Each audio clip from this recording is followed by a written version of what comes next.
এখন আমি দাঁড়িয়ে রয়েছি কেয়া শেটের এক্সক্লুসিভ মলের একদম সামনে।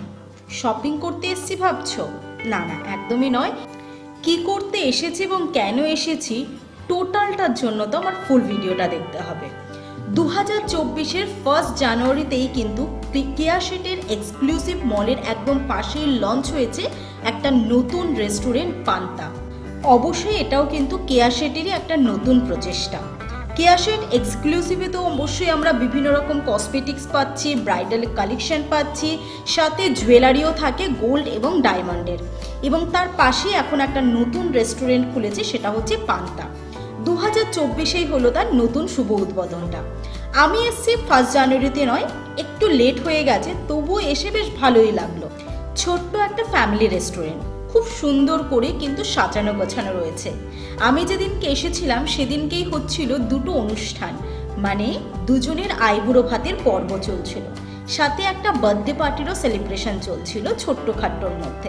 সবার প্রথম তোমাদেরকে আমি এখানে দেখিয়ে দিই এখানে ডেকোরেশনটা কেমন রয়েছে। খুব সুন্দর কিন্তু সাজানো গোছানো ছোট্ট একটা শান্ত এবং স্নিগ্ধ পরিবেশ। চলছে হালকা মিউজিকটা অবশ্যই শোনানো যাবে না, তার কারণ কপিরাইট চলে আসবে। চটপট করে তোমাদের সাথে এবার শেয়ার করে দিই এই পান্তা রেস্টুরেন্টে তোমরা কি কি পেয়ে যাবে। এটা যেহেতু একদম নতুন নিউলি ইনোগ্রেট করা হয়েছে, 1 জানুয়ারিতেই এর শুভ উদ্বোধনটা হয়েছে, সেই কারণে এখানে যা যা আইটেম তোমরা দেখতে পাবে, বেশ কিছু আইটেম কিন্তু এই মুহূর্তে এখানে অ্যাভেলেবেল নেই। শুধু এখন যেটা এখানে অ্যাভেলেবেল রয়েছে সেটা হচ্ছে থালি, লাঞ্চ থালি। থালিতে কি কি আছে অবশ্যই জানাবো, একটু তো ওয়েট করো। আগে দেখিয়ে দিই এখানে কি কি তোমরা পেতে পারো। প্রথমেই চলে এসেছিল ওয়েলকাম ড্রিঙ্ক। ওয়েলকাম ড্রিঙ্কে চুমুক দিতে দিতে ওয়েট করব আমাদের থালির। আর সেই সময় কিন্তু তোমরা একদমই ওয়েট করো না, তোমরাও কিন্তু যারা এখনো আমার চ্যানেলটিকে সাবস্ক্রাইব করোনি তারা ফটাফট আমার চ্যানেলটিকে সাবস্ক্রাইব করে ফেলো, আর পাশে থাকা বেল আইকনটিও প্রেস করে রাখো নতুন ভিডিওর নোটিফিকেশন পাওয়ার জন্য। চলো এবার চলে এসছে থালি। থালিতে ছিল রকমারি জিনিস, বকফুলের বড়া, ডিমের ডেবিল, আলু ভাজা, কুমড়ো ভাজা, বড়ি ভাজা, ছিমের চচ্চড়ি, লোটে মাছের ঝুরঝুরো, ফুলকো লুচি, বাসমতি রাইস, সাদা ভাত এবং ফুলকপি আলুর কষা। সাইডে চলে এসেছে ডাল এবং শুক্তো। এখানেই শেষ হবে না, কিন্তু এই মুহূর্তে এটা দিয়ে শুরু করে দিই, আসবে কিন্তু আরও আইটেম।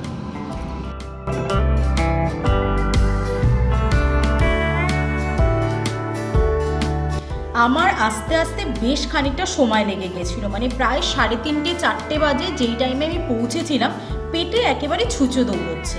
তাই কোনো কিছু না ভেবেই প্রথমেই আলু ভাজা দিয়ে একেবারে ভাতটা অল্প একটু খেয়ে নিলাম। আলু ভাজা, কুমড়ো ভাজা, বকফুলের বড়া, এগুলোর স্বাদ তো আলাদা রকম কিছুই হয় না, তার কারণ এগুলোতে কিন্তু কোনো রকম সেরকমভাবে রেসিপি আসে না। সে যাই হোক, এবার একটু লুচির সাথে ফুলকপির কষাটা একটু খেয়ে দেখবো। মোটামুটি ভালোই ছিল এখনো পর্যন্ত। আমার বলবোই না যে কোনো একটা জিনিস খারাপ লেগেছে, একদমই নয়।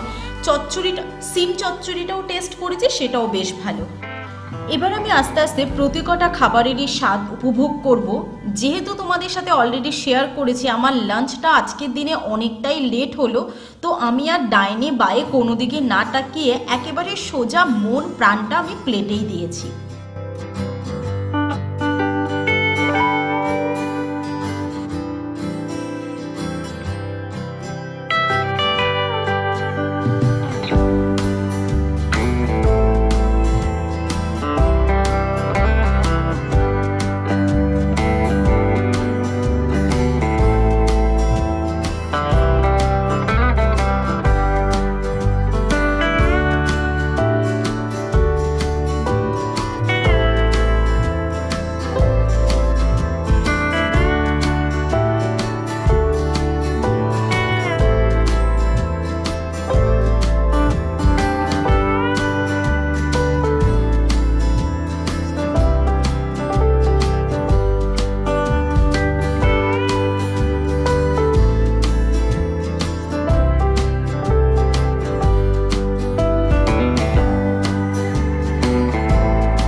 ডাল শুক্তো দিয়ে খেতে খেতে চলে এসেছে মটন কষা এবং দই কাতলা।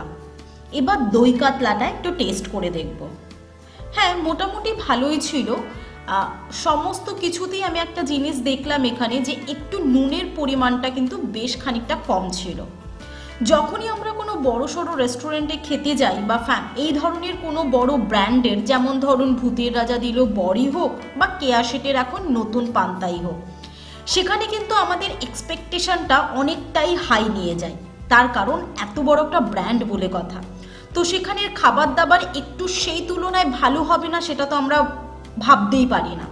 কিন্তু এখানে এসে আমার মনে হলো, যেহেতু হতে পারে এটা একেবারে নিউলি ইনোগ্রেটেড বলে ম্যান পাওয়ারের যথেষ্ট অভাব রয়েছে, এবং সাথে সাথে বেশ কিছু কিন্তু খাবারের স্বাদটা যদি একটু বাড়াতো, এটা আমার পার্সোনাল ওপিনিয়ন, তাহলে বেশ ভালো হতো।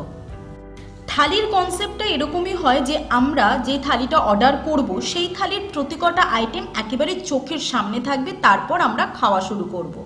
কিন্তু এখানে কিন্তু সেটা পেলাম না। এখানে প্রথমে থালিতে ভাজা আইটেম এবং ডাল শুক্তো চলে এলো, তারপরে এলো মাটন কষা এবং মাছের আইটেম, আর একেবারে শেষে এসেছে পায়েস, চাটনি, পাঁপড়। এই জিনিসটা সত্যি আমার একটু ভালো লাগেনি। থালি মানে সব কিছু আইটেম সামনে আসবে এবং তারপর আমরা খাওয়াটা শুরু করব। ঠিক আছে, চলো, কোনো ব্যাপার না। নতুন নতুন যেহেতু এই রেস্টুরেন্টটা, হতে পারে সেই কারণে এই জিনিসটা এখনও এখানে ভালোভাবে চালু হয়নি। বাট ওই যে বললাম স্টার্টিংয়েই তোমাদের সাথে শেয়ার করলাম, যখনই কোনো ব্র্যান্ডের বা বড় কোনো রেস্টুরেন্টে আমরা আসি, তখন একটা এক্সপেকটেশন আমাদের প্রত্যেকের মনের মধ্যে কিন্তু থাকে। সেই এক্সপেকটেশন নিয়েই আমরা কিন্তু এখানে আসি। তো সেই এক্সপেকটেশনটা যদি কমপ্লিট না হয়, একটু তো মন খারাপই হয়। এখানকার ফিডব্যাকটা কিন্তু অ্যাভারেজই থাকবে। এখানকার খাবারের টেস্ট এবং সাথে সার্ভিস টোটালটাই অ্যাভারেজ রয়েছে।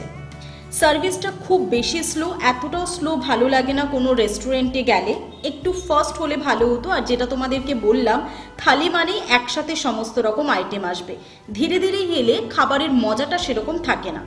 মেবি আস্তে আস্তে এটার অবশ্যই কিছু না কিছু উন্নতি হবে, সেটারই এখন দেখার অপেক্ষা। বাকি খাওয়া দাওয়া কমপ্লিট, এবার বাড়ি ফেরার পালা। তোমাদের সাথে আবারও দেখা হবে আমার অন্য কোনো ভিডিওতে।